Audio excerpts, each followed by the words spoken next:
వరంగల్ జిల్లా హనుమకొండలో ఉన్న 1000 స్తంభాల గుడి మన రాష్ట్రంలోనే కాదు మొత్తం దేశంలోనే ప్రసిద్ధి పొందింది.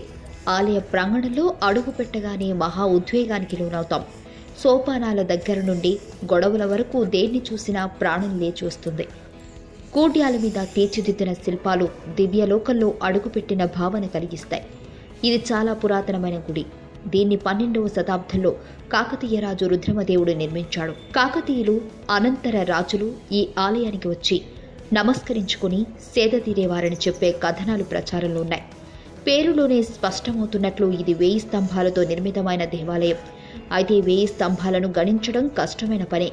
కొన్ని విడిగా ప్రత్యేకంగా కనిపించినప్పటికీ కొన్ని కలిసిపోయి ఉంటాయి. ఆలయ వేదిక వద్ద కొన్ని సుస్పష్టంగా కనిపిస్తాయి. ఈ గుడి 1000 స్తంభాలతో నిర్మితం కావడం మాత్రమే కాదు, ఇక్కడ మరో విశిష్టత ఉంది. ఈ స్తంభాలపై నాణాలతో కానీ ఏదైనా లోహంతో కానీ తాకించినట్లయితే సప్తస్వరాలు లయబద్ధమైన మధుర సంగీతం వినిపిస్తుంది. 1000 స్తంభాల దేవాలయం మీటరు ఎత్తైన అధిష్టానంపై ఉంది. త్రికూటాలయాలు 25 మీటర్ల విస్తీర్ణంలో ఉన్నాయి. ఎక్కడ చూసినా అందాలొలికే శిల్పాలు కొలువై ఉంటాయి.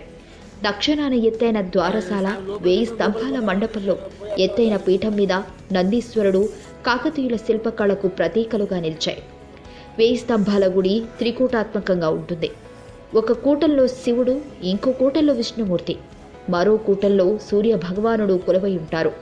ఎత్తైన వేదిక మీద మధ్యలో నృత్యగాన మందిరం ఉంది.